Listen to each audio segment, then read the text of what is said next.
हैं। FPS system जिसमें length को फुट में, मास को पाउंड में और समय को सेकंड में मेजर किया जाता है, उसे एफपीएस सिस्टम कहते हैं। और एसआई सिस्टम जो आज के टाइम में चलता है, इंटरनेशनल सिस्टम, जो कि एक्चुअली एमकेएस का ही क्या है, मॉडिफाइड फॉर्म है। क्लियर, आज के टाइम में एसआई सिस्टम चलता है जो एमकेएस का ही क्या है, मॉडिफाइड फॉर्म है। ओके, तो इसी को ध्यान में रखते हुए मूल राशियां, फंडामेंटल क्वांटिटीज के बारे में स्टडी करते हैं। हमें पता होना चाहिए कि एमकेएस सिस्टम में तो 3 राशियों को ही माना था, लेकिन एसआई में 7 राशियां हैं जिसको हम मूल राशियां मानते हैं, जिसके अंदर mass, length, time, electric current, temperature, बोलो प्रकाश की तीव्रता या ज्योति तीव्रता और पदार्थ की मात्रा। तो ये आपको हमेशा पता होना चाहिए। ये मूल राशि है जिन्हें तोड़ा नहीं जा सकता है। तो मास जो पहली मूल राशि होती है उसकी इकाई किलोग्राम होती है, उसका संकेत एम होता है। लेंथ का मीटर यूनिट होती है और एल इसका सिंबल होता है। समय यानी टाइम का सेकंड और टी इसका सिंबल होता है। इलेक्ट्रिक करंट एम्पियर ए इसका सिंबल होता है। टेम्परेचर केल्विन के इसका सिंबल होता है। इंटेंसिटी ऑफ लाइट ज्योति तीव्रता कैंडेला सीडी इसका सिंबल होता है। अमाउंट ऑफ सब्सटेंस पदार्थ की मात्रा मॉल और मोल इसका सिंबल होता है। ये इसलिए बताया जा रहा है क्योंकि हम इस चैप्टर में आपको कोई भी भौतिक राशि मिले उसकी यूनिट पूछी जा सकती है, उसकी डायमेंशन पूछी जा सकती है। डायमेंशन में ये सिंबल यूज करते हैं, यूनिट में ये यूज करते हैं। और आपको पता होना चाहिए मूल राशियों के अलावा जितनी भी राशियां होती है उन्हें डेराइव्ड व्युत्पन्न राशियां कहते हैं, जो मूल राशियों से मिलकर बनी होती है। क्लियर, तो मूल राशियों के सिंबल और मूल राशियों की इकाई का नॉलेज होने पर आपको व्युत्पन्न राशियों को करने में कोई दिक्कत नहीं आती है। तो हम कुछ व्युत्पन्न राशियों के बारे में स्टडी करते हैं। मैं आपको बोलो कुछ महत्वपूर्ण भौतिक राशियों के सूत्र, इकाई और विमा के बारे में बता रहा हूं, यानी वो जिनके बारे में जान लें तो हम कोई भी भौतिक राशि का अप्लाइड कर सकते हैं। तो सबसे पहले मैंने लिखा है एरिया। तो एरिया का फॉर्मूला क्या होता है, लंबाई इंटू चौड़ाई, लेंथ इंटू विड्थ, और यूनिट मीटर, मीटर से मीटर स्क्वायर हो जाएगी। डायमेंशन m0, l2 और t0, या मैं इसको L2 भी लिख सकता हूं। अगर दूसरी बात करें वॉल्यूम, आयतन की, तो formula length into width into height, तो इसका यूनिट मीटर की हो जाएगा। डायमेंशन m0, l3, t0 हो जाएगा। उसके बाद वेलोसिटी, वेग की बात करें, फॉर्मूला हम जानते हैं, बोलो rate of change of displacement यानी डिस्प्लेसमेंट डिवाइड बाय टाइम, और यूनिट डिस्प्लेसमेंट की मीटर और समय की सेकंड, तो मीटर पर सेकंड। और डायमेंशन करेंगे तो मीटर का एल करेंगे, सेकंड का टी करेंगे, तो m0 l1 t-1 इसकी डायमेंशन हो जाएगी। क्लियर, उसके बाद नेक्स्ट बात करते हैं एक्सीलरेशन की। तो आप फॉर्मूला जानते हो, change of rate of velocity, वेग में परिवर्तन की दर को एक्सीलरेशन कहते हैं। तो यहाँ पर a dv/dt, और फॉर्मूला यूनिट की बात करें तो वेलोसिटी का मीटर पर सेकंड, टाइम का सेकंड, तो इसकी यूनिट क्या बन जाएगी, मीटर पर सेकंड स्क्वायर। डायमेंशन देखें तो मीटर का l1 और सेकंड स्क्वायर का t बोलो स्क्वायर ऊपर जाएगा तो l1 t-2, या इसको mlt की फॉर्म में लिखे तो m0 l1 t-2। क्लियर, उसके बाद मोमेंटम की बात करते हैं, संवेग, फॉर्मूला p बराबर क्या होता है, mv। ओके, और अगर यूनिट की बात करें तो आपका मास का किलोग्राम, वेलोसिटी का मीटर पर सेकंड, और डायमेंशन की बात करें मास का m1, मीटर पर सेकंड का l1, t ऊपर चला जाएगा -1 हो जाएगा। क्लियर, फोर्स की बात करें सबसे इंपॉर्टेंट, क्योंकि फोर्स और वर्क दो ऐसी भौतिक राशियां होती है जिनकी डायमेंशन याद अगर आपको हो तो आप बड़ी बड़ी राशियों को इजीली सोल्व कर सकते हो। तो यहाँ पर फोर्स की बात करें, फॉर्मूला F बराबर ma, न्यूटन ने बताया था अपने गति के समीकरण के, बोलो गति के नियम के सेकंड नियम में बताया था। ओके, यूनिट अगर देखें तो मास का किलोग्राम, एक्सीलरेशन का मीटर पर सेकंड स्क्वायर या न्यूटन, और आपको पता होना चाहिए कि MKS में न्यूटन होता है, CGS में डाइन होता है। क्लियर, डायमेंशन की बात करें F बराबर ma, m का m1 लिखा, a का l1 t-2, तो m1 l1 t-2 ये डायमेंशन फोर्स की होती है, सबको याद होनी चाहिए, बहुत बहुत बहुत काम की है। क्लियर, उसके बाद अगर आगे देखे दोस्तों वर्क की बात करें, अब अप्लाइड चालू होने लग जाएगा। क्लियर, जैसे आपको पता फॉर्मूला क्या होता है, तो वर्क एक स्केलर क्वांटिटी है जो फोर्स और डिस्प्लेसमेंट के बोलो आपको स्केलर मल्टीप्लिकेशन के बराबर होती है। तो W = F.D, आपको पता है F का क्या होता है, न्यूटन इंटू मीटर, डी का बोलो आपका इसका तो हो जाएगा न्यूटन, इसका मीटर, और न्यूटन इंटू मीटर को जूल भी कहते हैं, और इसी की सीजीएस में आर्क भी होती है। और विमा देखें तो यहाँ पर न्यूटन की m1 L1 T-2 बोलो, और डिस्प्लेसमेंट की L1 तो क्या बनती है m1 L2 T-2। आपको फिजिक्स के अंदर फोर्स और वर्क की डायमेंशन हमेशा याद होनी चाहिए, क्योंकि उसी से हम बड़ी भौतिक राशियों को अप्लाइड कर सकते हैं। ठीक है, जैसे अगर हम बात करते हैं प्रेशर की बात करें, अब आप देखो अप्लाइड चालू हो जाएगा। फॉर्मूला क्या होता है, P बराबर F/A। तो F/A यानी हर एक भौतिक राशि का फॉर्मूला आपको याद होना चाहिए। यूनिट डायमेंशन अप्लाइड चीजें कभी भी निकाल सकते हैं। फोर्स का न्यूटन, एरिया का मीटर स्क्वायर। तो मैंने आपको एरिया इसलिए बताया था कि यहाँ पर आपको दिक्कत नहीं आए। ओके, तो ये प्रेशर का आपका यूनिट हो गई। डायमेंशन करेंगे तो फोर्स की डायरेक्ट पता है m1 L1 T-2, एरिया की L स्क्वायर सोल्व करेंगे तो m1 L-1 T-2 आ जाएगी। पावर की करना है, बोलो कार्य करने की दर को, रेट ऑफ आपका वर्क होता है वो क्या होता है, बोलो पावर होता है। तो P = W/T, आपको यूनिट हो जाएगी जूल पर सेकेंड या वाट होती है। और विमा अगर अपन बात करें P = W/T, W की अभी मैंने आपको कहा था याद होगा m1 L2 T-2, और टाइम का T ऊपर चला जाएगा m1 L2 T-3 आ जाएगा। यानी अगर आपको शुरुआती कुछ भौतिक राशियों की डायमेंशन आपको याद है तो बड़ी राशियों को निकालने में बिल्कुल भी दिक्कत नहीं आती है। क्लियर। और अगर अपन एक और देखें एंगुलर डिस्प्लेसमेंट, मैंने कहा इसका फॉर्मूला होता है आर्क डिवाइड बाय रेडियस। ठीक है, आप जानते हो कि यहाँ पर मैं कहीं भी करूँ तो एंगुलर डिस्प्लेसमेंट क्या होता है, बोलो आर्क डिवाइड बाय ये क्या होता है, रेडियस। क्लियर। तो यहाँ पर यूनिट तो रेडियन होती है इसकी। ओके, लेकिन डायमेंशन देखते हैं तो आर्क भी L और रेडियस भी L, तो इसका मतलब हुआ ये डायमेंशन लेस हुआ। तो एंगुलर डिस्प्लेसमेंट ऐसी फिजिकल क्वांटिटी होती है जिसकी यूनिट होती है परंतु डायमेंशन नहीं होती है। तो दोस्तों मैंने 10 आपको भौतिक राशियाँ बताई है। अगर आपको ये पता है तो आप जितनी भी भौतिक राशियाँ हैं, angular velocity, angular acceleration, angular momentum, torque, ऐसी कोई भौतिक राशि नहीं है जिनको हम नहीं निकाल सकते हैं। क्लियर। तो एक तो आपको ये पहले बेसिक आपको पता होना चाहिए। अब हमने बोलो इसमें इतना बेसिक स्टडी कर लिया, अब इस चैप्टर से एक्चुअली कॉम्पिटिटिव एग्जाम में क्वेश्चंस कैसे आते हैं तो वो हम करने जा रहे हैं। मैं आपको अलग अलग वैरायटी के 4-5 क्वेश्चन कराऊंगा जिससे आपका फंडा क्लियर हो जाएगा। अनगिनत क्वेश्चन बन सकते हैं, करने का तरीका एक ही होता है। क्लियर। तो क्वेश्चन नंबर 1 करते हैं। सबसे पहले क्वेश्चन नंबर 1 है, जैसे गुरुत्वाकर्षण नियतांक ग्रेविटेशनल कांस्टेंट जी की डायमेंशन क्या होगी। क्लियर। अब जैसे हमें नहीं पता, 4 ऑप्शन होंगे, तो आपको मैंने जो बेसिक सिखाया है उसके अकॉर्डिंग आपको पहले तो ये पता होना gm²/r²। क्लियर, ये फॉर्मूला होता है।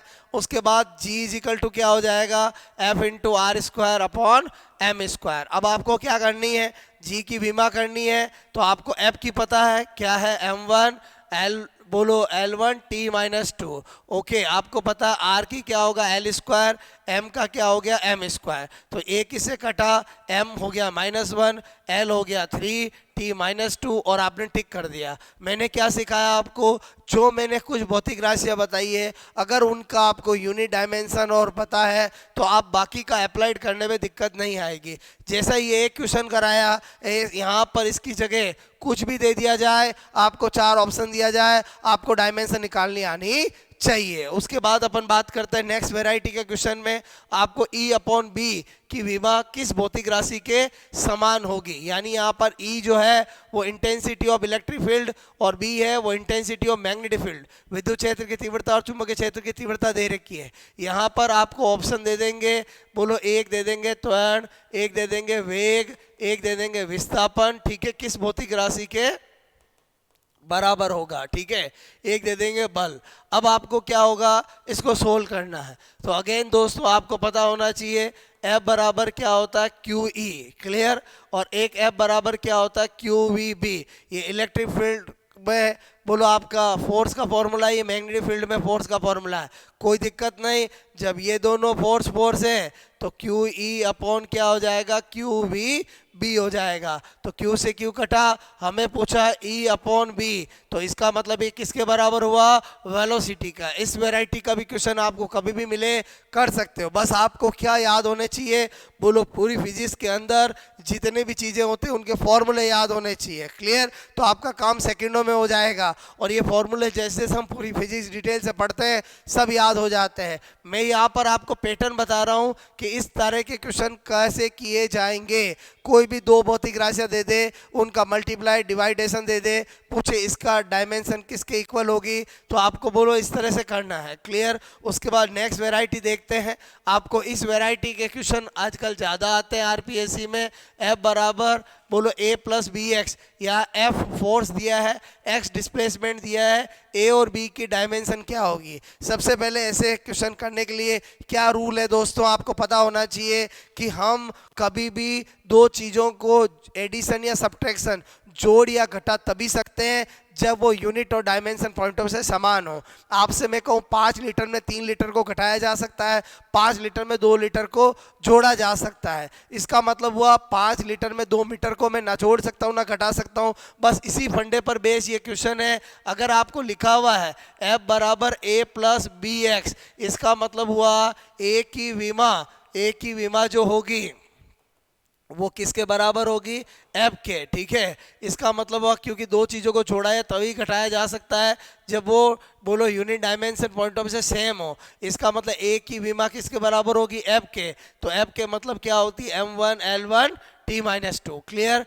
इसी तरह से बी एक्स की विमा किसके बराबर होगी, एफ के। तो B X is equal to F की विमा। इसका मतलब हुआ कि b की हमें निकालना है, x का l होगा, m की m1 l1 t-2, l से l कट हो गया तो b की विमा क्या आई, आपसे मैं कहूँ m1 l0 t-2। I hope समझ में आया होगा। तो इसी पर बेस्ड अपन 2-3 क्वेश्चन और करते हैं ताकि आपका फंडा पक्का हो जाए। ओके, तो मैंने कहा आपको एक ही बात आपको ध्यान रखनी है, दो चीज़ों को तभी जोड़ा या घटाया जा सकता है जब वो विमा पॉइंट ऑफ से unit and dimension point of से सेम हो। ओके, तो यहाँ पर इसी पे बेस क्वेश्चन नेक्स्ट करते हैं। बहुत अच्छा क्वेश्चन आपको ये दिया, v is equal to B X plus A upon C minus T. यहाँ पर v वेलोसिटी है, बोलो x डिस्प्लेसमेंट है और t टाइम है। तो ए बी सी की डायमेंशन क्या होगी, हमें 4 ऑप्शन मिलते हैं, हमें टिक करना होता है। सोल्व करने का तरीका क्या होगा, सबसे पहले दोस्तों आपको पता है कि ये और ये पूरा इसके बराबर और ये इसके बराबर, तो बी एक्स की विमा किसके बराबर होगी, v के। ठीक है, v क्या है, वेग के। ठीक है, की विमा के बराबर होगी। तो यहाँ पर अपन ने b इंटू एल लिखा, और वेग की हम जानते हैं मीटर पर सेकेंड मतलब l t-1। एक l से l कटा मतलब b की क्या आ गई, t-1 आ गई। क्लियर? एक निकाल लिया। उसके बाद हमने क्या देखा, यहाँ पर बोलो c माइनस टी, दो चीज़ों को घटाया जोड़ा तभी जा सकता है जब वो विमा और यूनिट पॉइंट ऑफ से सेम हो। तो c की विमा तो किसके बराबर हो जाएगी, t के। ठीक है, t यानी क्या हो गया, समय, तो c की विमा क्या हो गई, बोलो आपसे मैं कहूँ t हो गई। क्लियर? उसके बाद बचा है a, तो आपको a की विमा निकालनी है।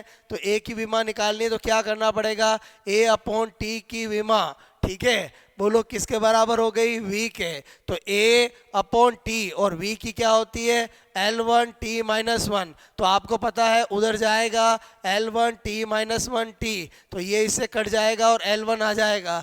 क्या पता चला दोस्तों, इन क्वेश्चन में एक ही तरीका है कि आपको चीज़ों को तभी जोड़ा या घटाया जा सकता है जब वो यूनिट और डायमेंशन पॉइंट ऑफ से सेम हो। आई होप आपको इस क्वेश्चन से और सीखने को मिला होगा। और करते हैं क्वेश्चन। मैंने यहाँ पर दिया P is equal to B T plus C T square, या P प्रेशर है, P टी टाइम है, और तो B और C की विमा क्या होगी।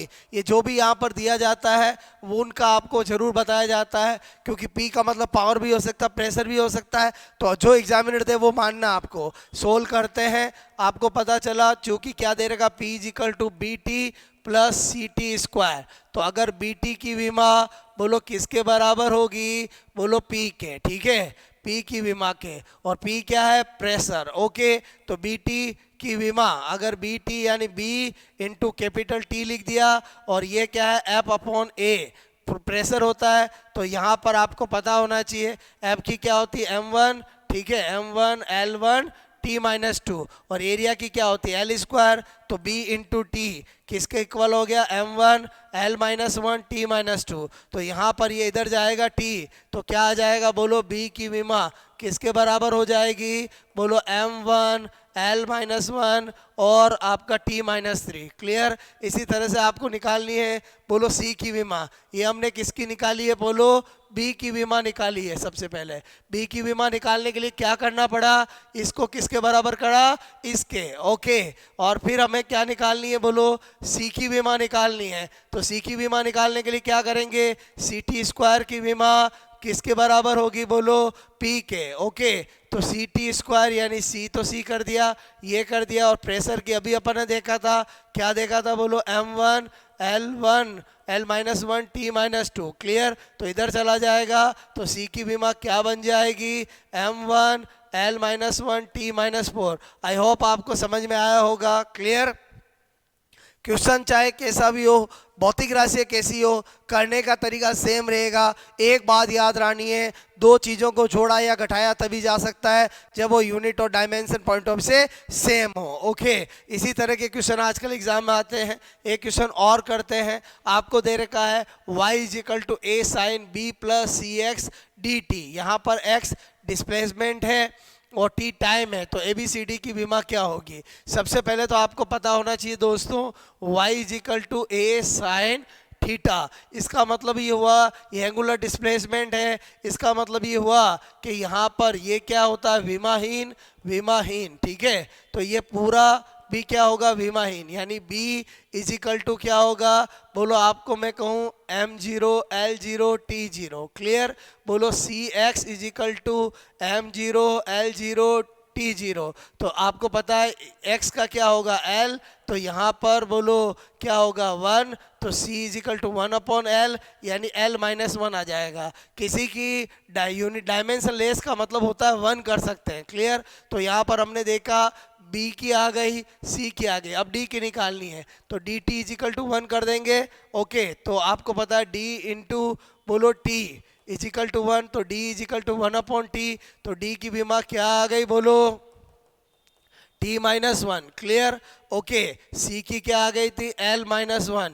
ओके, और A की, आपका B की क्या आ गई थी, डायमेंशन लेस। अब आपको पता है यहाँ पर ये तो यूनिट लेस डायमेंशन लेस हो गया, तो ये विस्थापन है, तो A की क्या होगी, बोलो यहाँ पर A की विमा किसके बराबर होगी, y यानी L1। क्लियर। तो इस तरह से हमने यहाँ पर ABCD की विमा निकालनी।